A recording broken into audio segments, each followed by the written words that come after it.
Muy buenas noches, señores, bienvenidos, bendito Padre, gracias Señor por este tiempo. Gracias por permitirnos de nueva cuenta estar frente a ti, Señor, escuchando el mensaje que tienes para nosotros. Gracias por esta actitud que nos pones en el corazón para que podamos seguir cumpliendo y haciendo tu voluntad. Gracias en el precioso nombre de tu Hijo Cristo Jesús. Amén. Muy buenas noches, señores. Pues ya estamos de nueva cuenta aquí. Vamos a comenzar con la lectura. Comenzamos con la reflexión de nuestro hermano Raimundo acerca del versículo del día de hoy, que fue del Evangelio de Juan, capítulo 5, versículo 24, y escrito está: de cierto les digo, el que oye mi palabra y crea al que me envió, tiene vida eterna y no vendrá a condenación, mas ha pasado de muerte a vida. La repetición de todo verbo en acción nos lleva a la perfección de esa actitud, y nuestro Maestro y Salvador Jesús hace hincapié así para que nos apliquemos en la actitud de oír y confirmemos que verdaderamente lo escuchamos y ciertamente estamos atentos, porque es de gran trascendencia para la vida de todos, porque dependiendo de nuestra elección, así llegaremos a un destino de vida eterna o condenación eterna, y hoy todos estaremos ahí en esa disyuntiva, no hay plazo. Así que será mejor estar siempre bajo la autoridad del Hijo de Dios, para vivir como escrito está. Respondió entonces Jesús y les dijo: de cierto les digo, no puede el Hijo hacer nada por sí mismo, sino lo que ve hacer al Padre, porque todo lo que el Padre hace, también lo hace el Hijo igualmente. Porque el Padre ama al Hijo y le muestra todas las cosas que Él hace, y mayores obras que éstas les mostrará, de modo que ustedes se maravillarán. Evangelio de Juan, capítulo 5, versículos 19 y 20. A esto nos llama Jesús, a sentir el amor del Padre eterno, para abrir nuestro entendimiento, para que no perdamos el asombro a toda la creación que nos rodea. Aleluya. Bueno, esa es la reflexión que hace nuestro hermano Raimundo. A veces damos una pequeña explicación, a veces no. Eso los dejamos para que ustedes lo mediten y saquen lo bueno, le agreguen más. Inclusive en los comentarios nos pueden decir qué más le puede hacer. Ya hay muchas personas que están haciendo comentarios a los videos y a los reels, sobre todo a los reels que hacemos también diariamente. Bueno, vamos a comenzar con la lectura. En esta ocasión iniciamos con el Salmo número 146 y escrito está: alabanza por la justicia de Dios. Aleluya. Alaba, oh alma mía, al Señor. Alabaré al Señor en mi vida. Cantaré salmos a mi Dios mientras viva. No confíen en los príncipes ni en hijo de hombre, porque no hay en él salvación. Pues sale su aliento y vuelve a la tierra. En ese mismo día perecen sus pensamientos. Bienaventurado aquel cuyo ayudador es el Dios de Jacob, cuya esperanza está en el Señor su Dios, el cual hizo los cielos y la tierra, el mar y todo lo que en ellos hay, que guarde verdad para siempre, que hace justicia a los agraviados, que da pan a los hambrientos. El Señor liberta a los cautivos, el Señor abre los ojos a los ciegos. El Señor levanta a los caídos, el Señor ama a los justos. El Señor guarda a los extranjeros, al huérfano y a la viuda sostiene, y el camino de los impíos trastorna. Reinará el Señor para siempre, tu Dios, oh Sión, de generación en generación. Aleluya. Salmo número 147, escrito está: alabanza por el favor de Dios hacia Jerusalén. Alaba a Dios, porque es bueno cantar salmos a nuestro Dios, porque suave y hermosa es la alabanza. El Señor edifica a Jerusalén, a los desterrados de Israel recogerá. Él sana a los quebrantados de corazón y venda sus heridas. Él cuenta el número de las estrellas, a todas ellas llama por sus nombres. Grande es el Señor nuestro y de mucho poder, y su entendimiento es infinito. El Señor exalta a los humildes y humilla a los impíos hasta la tierra. Canten al Señor con alabanza, canten con arpa a nuestro Dios. Él es quien escubre de nubes los cielos, el que prepara la lluvia para la tierra, el que hace a los montes producir hierba. Él da a la bestia su mantenimiento, a los hijos de los cuervos que claman. No se deleita en la fuerza del caballo, ni se complace en la agilidad del hombre. Se complace el Señor en los que le temen, y en los que esperan en su misericordia. Alaba al Señor, Jerusalén, alaba a tu Dios, oh Sión, porque fortificó los cerrojos de tus puertas, bendijo a tus hijos dentro de ti. Él da en tu territorio la paz, te hará saciar con lo mejor del trigo. Él envía su palabra a la tierra, velozmente corre su palabra, de la nieve como lana, y derrama la escarcha como ceniza, echa su hielo como pedazos. Ante su frío, ¿quién resistirá? enviará su palabra y los derretirá, soplará su viento y fluirán las aguas. Ha manifestado sus palabras al Señor, sus estatutos, ha manifestado sus palabras a Jacob, sus estatutos y sus juicios a Israel. No ha hecho así con ninguna otra de las naciones. En cuanto a sus juicios, no los conocieron. Aleluya. Con eso terminamos la lectura de los salmos del día de hoy. Ya estamos a un día de terminar el libro de los salmos, los 150 salmos. Y de estos salmos hasta el último, vamos a ver que lo que los salmistas pretenden es que Dios sea reconocido en alabanza por todo lo que Él es, por su misericordia, su protección, su amor, su bendición, su disciplina, su ira, porque es el Dios de Israel, es el Dios de todos nosotros también, que nos ha escogido, no lo escogimos nosotros a Él nos escogió a nosotros. De esa manera se confirma todo el poderío de Dios, de que siempre está al pendiente de aquellos que ha elegido, y una respuesta que podríamos tener nosotros sería el de alabarle siempre, alabarle por sus maravillas, no alabarle porque nos salvó, no alabarle porque nos escogió, no, alabarle porque es Dios, porque Él todo lo puede, porque Él todo lo sabe, porque Él está en todos lados, porque es bueno, porque su misericordia es para siempre, porque nunca nos abandona, porque aunque pareciera ser que aparentemente, como algunos dicen, Dios se olvida de nosotros, nunca es así. Dios siempre está a nuestro lado peleando nuestras batallas. Pero bueno, vamos a comenzar con el capítulo 15. Pero ahora, a diferencia de otras veces, antes de iniciar el capítulo 15, quiero hacerles una pregunta. Una pregunta que se va a responder con la lectura, no se preocupen. Pero quiero que piensen por un momento, que se hagan esta pregunta, o a lo mejor se las han hecho alguna vez. ¿Qué pasaría si Jesucristo no hubiera resucitado? ¿Qué pasaría? Cuando yo entré a iniciar estudiar el primero de los institutos, fue una de las preguntas que Marropa nos hizo un maestro, ¿no? ¿Qué pasaría si Jesucristo no hubiera resucitado? No es tan sencilla la pregunta. Analícenla bien. Digo, ahorita vamos a ver la respuesta. ¿Qué pasaría si Jesucristo no hubiera resucitado? Hace ya un par de años, parece ser, un tonto canal de la televisión, de esa de paga, un canal muy famoso de historia, publicó una como especie de serie en donde decía que habían encontrado la tumba de Jesucristo y afirmaban que los restos de Jesucristo estaban ahí.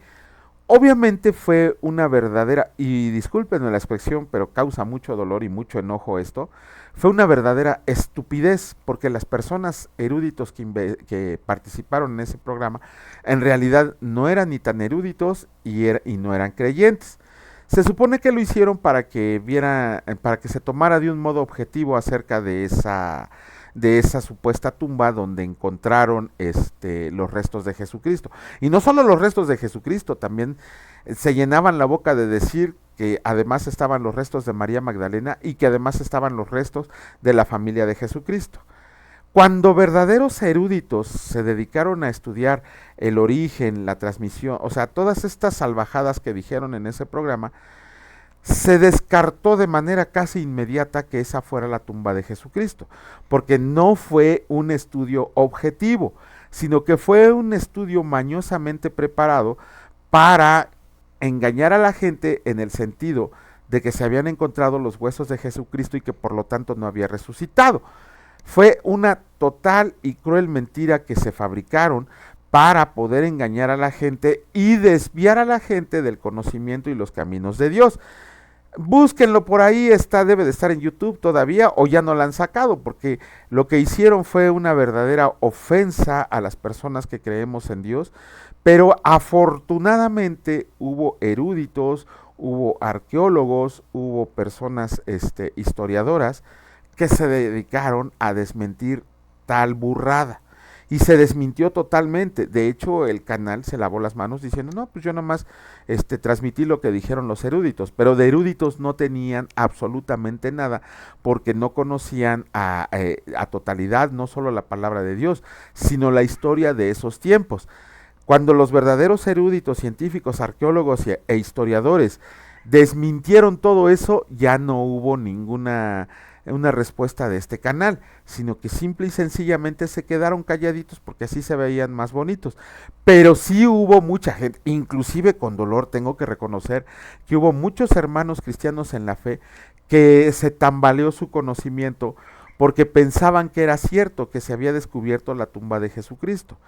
Pero regresando regresando a la pregunta inicial, ¿qué pasaría si de verdad se descubriera que Jesucristo no hubiera muerto? Pregúntense eso.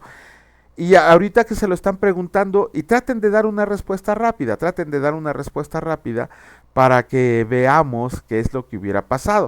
Sin embargo, esa pregunta tiene una respuesta que vamos a ver de manera inmediata en la lectura, en el inicio de la lectura del capítulo 15.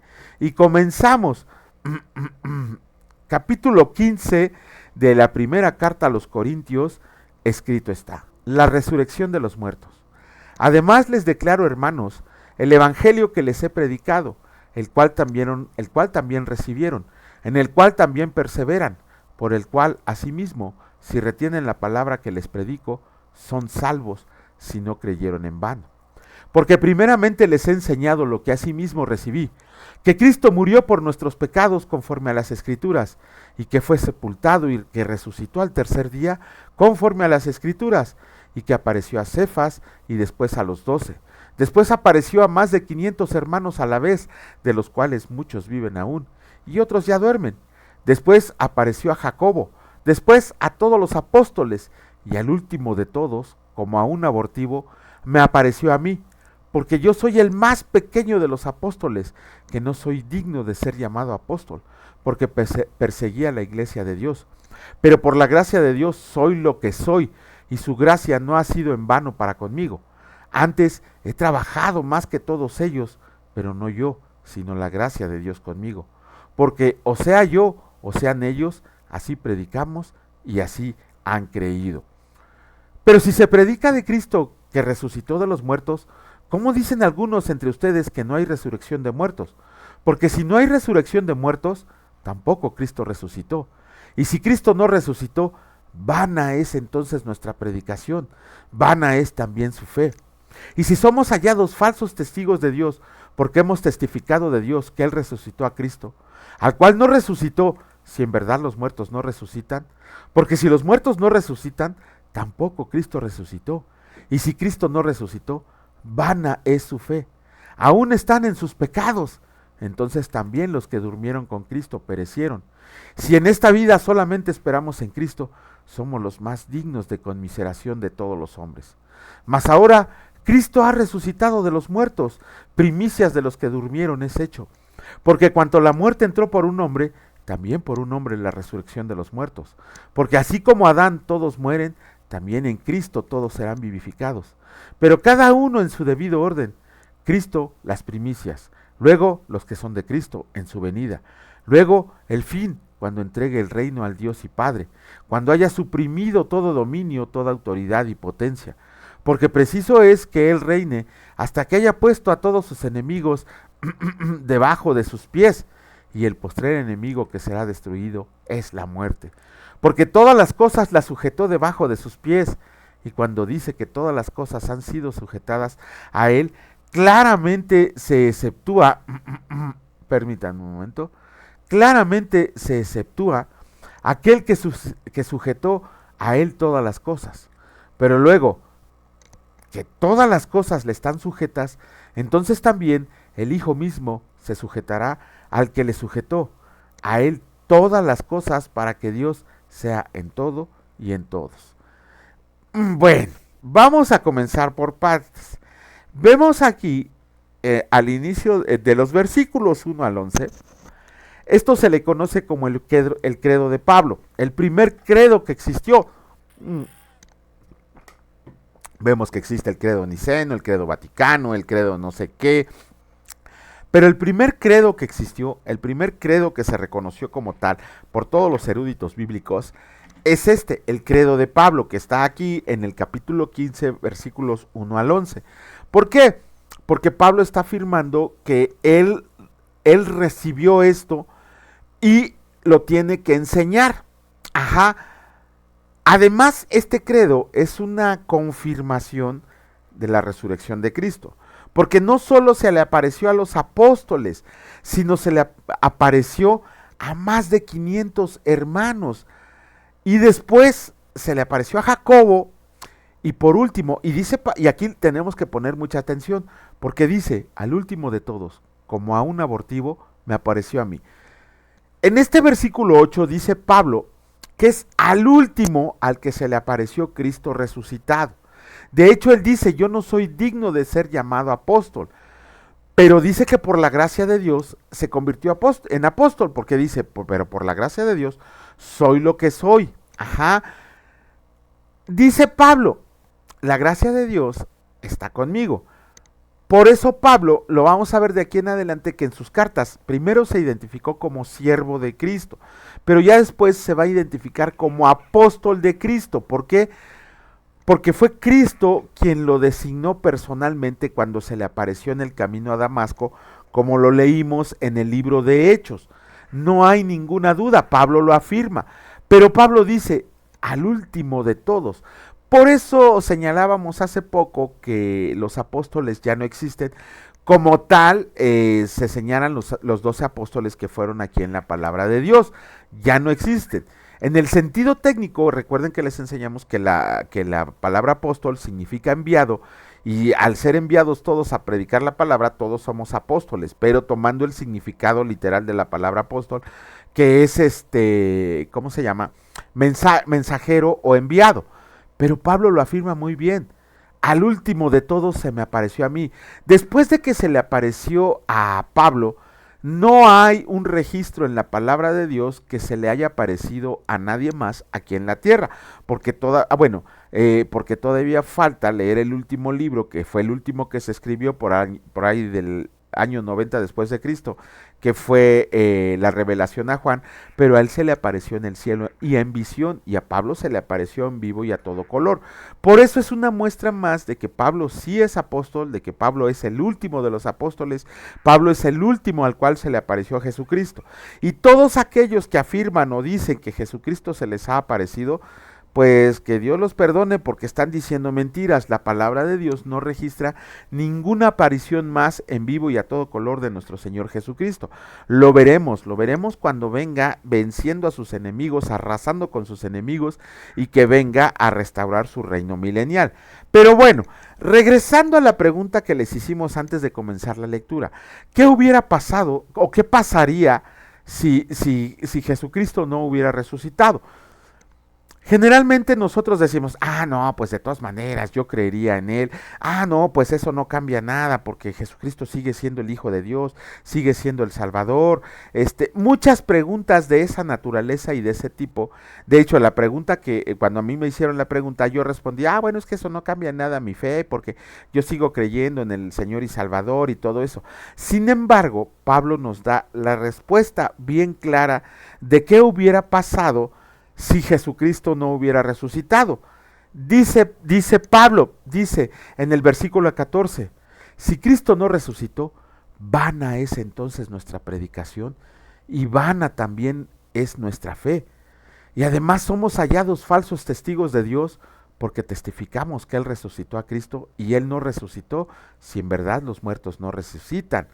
Porque si los muertos no resucitan, Cristo no resucitó. Y vuelve a señalar Pablo en el versículo 17, nuestra fe es vana. ¿Qué quiere decir eso? Primero que nada, si Cristo no resucitó, todos aquellos que creemos en un Jesucristo resucitado, en un Dios vivo y verdadero, no tendríamos más que ser hallados como mentirosos. Esa es la verdad, es lo que Pablo está diciendo. Y que además nuestra fe sería falsa y vana, sin sentido, no cierta, de no estimarse. Eso es lo que significa la palabra vana, sí, sin importancia. Entonces, si Jesucristo no resucitó, además Pablo dice, somos los más dignos de conmiseración.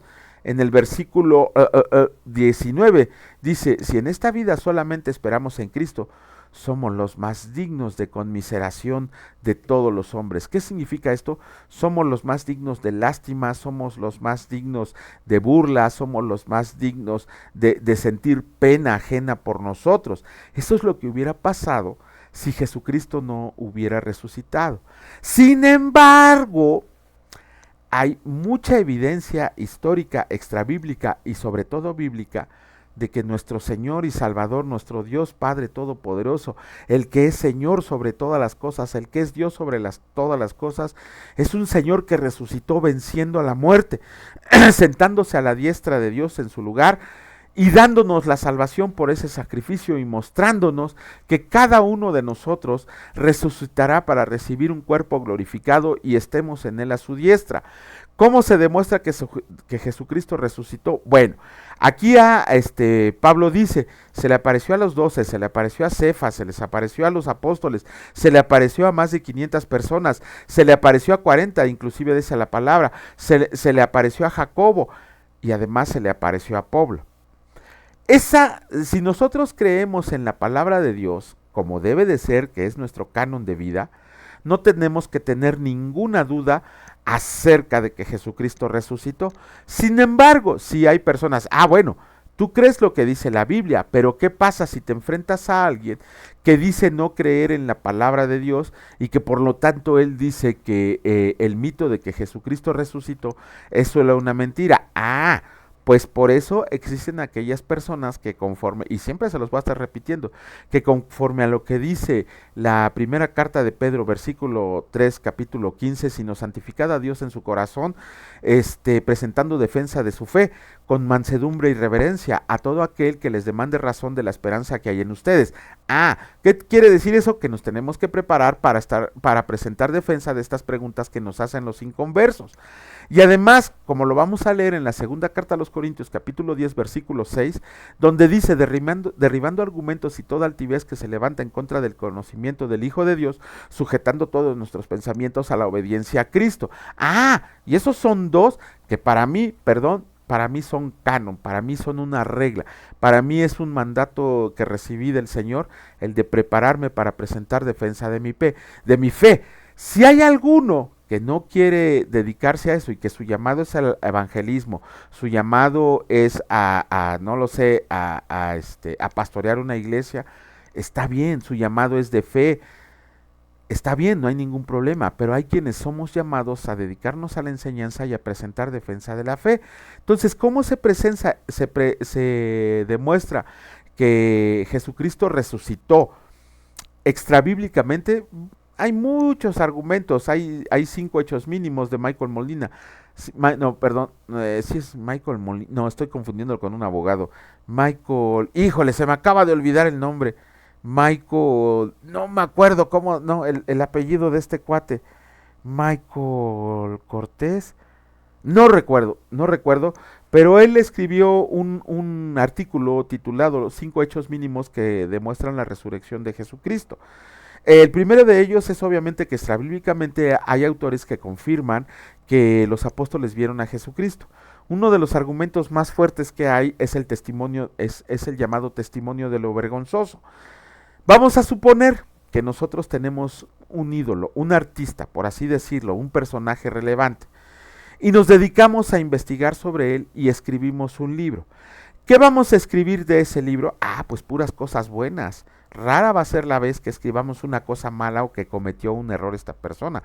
¿Por qué? Porque lo que queremos es ensalzar, a esa persona a la que idolatramos. Además, hay una cosa muy cierta, muchos escritores, vámonos al caso de Copérnico, que él decía que el sol no giraba alrededor de la tierra, sino que la tierra giraba alrededor del sol. La Iglesia Católica estuvo a punto de quemarlo vivo por decir esa herejía. Sin embargo, también es mentira que lo castigaron duramente y todo, no es cierto, lo mantuvieron preso en su casa un tiempo y después pudo gozar de todos los beneficios que gozaba una persona así, pero se tuvo que retractar para no ser juzgado. ¿Cuántos de nosotros al escribir un argumento o un libro o lo que sea, en peligro de muerte nos retractaríamos de lo que hemos escrito o de lo que hemos afirmado? Muchos dirán, yo con mis derechos. No es cierto, yo he conocido personas así que se retractan de lo dicho y ni siquiera están en peligro de muerte. Sin embargo, todos y cada uno de los apóstoles, de los 12 apóstoles que existieron, nunca se retractaron de su fe, nunca negaron a Jesucristo, nunca dijeron que sus escritos eran mentira, y tan es así que fueron muertos a causa de la verdad de Jesucristo. En estos tiempos, ¿cuántos de nosotros estamos dispuestos a morir por defender la verdad de Jesucristo? Eso es lo que se llama el testimonio de lo vergonzoso, porque además entre ellos se pusieron a escribir cosas que un comentarista o un historiador o un biógrafo no hubiera escrito. El mejor ejemplo es la negación de Pedro. Todos los evangelistas lo escribieron. Pablo en sus cartas también le recrimina a Pedro el hecho de que cuando estaba con los gentiles estaba bien a todo dar, pero cuando llegaban los judíos se alejaba de los gentiles y se iba a los judíos. Y lo vamos a ver, se agarraron a moquetazos ahí el Pedro y Pablo, conociendo su temperamento. Hay argumentos muy fuertes y fidedignos. De hecho, esos 5 hechos mínimos que relata este señor Michael, no me puedo acordar de su apellido, su nombre es Michael, pero son muy difíciles de refutar. De hecho, no han sido refutados al 100%, demostrando la resurrección de Jesucristo. Y él es un profesor de una universidad muy prestigiada de Estados Unidos. ¿Cómo se me olvidan esos datos? Voy a tener que volver a leer el libro para que no se me olviden. Bueno, ya tengo tarea que hacer. Pero bueno, regresando a la pregunta, si Cristo no resucitó, nuestra fe sería falsa, nuestra fe sería vana, nuestra fe sería digna de lástima, nuestra fe no sería cierta.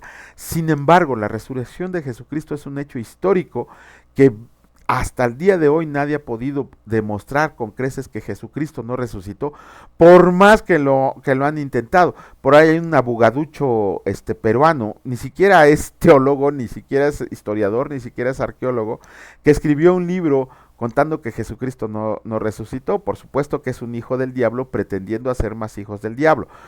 Tenemos que prepararnos para presentar defensa de nuestra fe. En algún tiempo yo intenté en un canal de YouTube dar clases acerca de todo esto. Sin embargo, hubo muy poca gente, la verdad, que siguió esos. Entonces decidimos cancelarlo. Después me dediqué a dar clases y conferencias acerca de estos temas, y sí hubo bastante gente. Si ustedes con todo el gusto del mundo piden que les demos, que ahondemos más, no en este tema, en cualquier tema de los que hemos leído, créanme que nosotros con gusto hacemos un video en particular de este tema. ¿Por qué? Porque a nosotros nos encanta la lectura de la palabra de Dios y estudiar y demostrar la validez de la Biblia, de la palabra de Dios escrita. Entonces, tenemos que quedarnos con la idea de que desde aquel año cero de nuestra era en que nació Jesucristo hasta el día de hoy, no hay un solo argumento que pueda derribar la teoría de que del Jesucristo resucitado, del Jesucristo Rey, del Jesucristo que venció a la muerte, así como todos la venceremos por la gracia de Dios. Lo que tenemos que hacer es estar bien convencidos, pero sobre todo preparados para presentar defensa de nuestra fe acerca de estos temas y de los temas que nos hacen los inconversos. De hecho, los inconversos hacen excelentes preguntas. Es más, déjenme lo anoto, lo quiero anotar, porque les recomiendo la lectura de ese libro. Lo voy a anotar aquí, a ver si no se me olvida, luego tiro mis papeles. 5 hechos mínimos de la resurrección. De hecho, sí, creo que sí tengo un video, creo que sí hice un video acerca de la resurrección de Cristo. ¿En qué minuto andamos? Andamos por el 28. Voy a tratar de buscarlo, a ver si lo encuentro y lo adjunto en el video acá en la parte de arriba. Si lo encuentro, lo pongo acá en la parte de arriba, si no, pues ya lo estaremos buscando después. Es en el minuto 29, déjenlo anoto porque todo se me olvida con todas las broncas que traemos. Pero bueno, bendito Padre, alabado seas, Señor, alabado seas mi Señor Jesucristo, que vives y reinas eternamente por los siglos de los siglos, que nos has amado con un amor incomparable, que nos has dado el regalo de la vida eterna, Señor. Tú venciste a la muerte de la misma manera que harás que nosotros la venzamos en el día postrero, Señor, cuando tú decidas llamarnos a tu reino celestial, o cuando te demos toda la gloria que mereces y veamos que vienes a barrer con tus enemigos, Señor, que seremos rescatados, que seremos arrebatados en un abrir y cerrar de ojos para estar en tu presencia, en un banquete celestial, Señor, en lo que tú haces la guerra con tus enemigos. Nosotros estaremos en un banquete de bodas porque estaremos esperando a nuestro esposo victorioso, Señor, que viene viene a instalar su reino. Gracias, Señor, por esta vida nueva que nos has dado, por esta vida eterna que nos has regalado con tu gracia y por tu sacrificio. Gracias, Señor, por ese amor con el que te has fijado en nosotros y por habernos elegido. Te alabamos, te bendecimos, te damos toda la gloria, todo el poder y toda la honra, a ti que eres el único digno de merecerla. Bendito seas, mi Señor y Salvador, por siempre y para siempre. Amén. Que Dios les bendiga, señores, y si Dios lo permite, nos vemos el día de mañana. Cuídense mucho, hasta luego.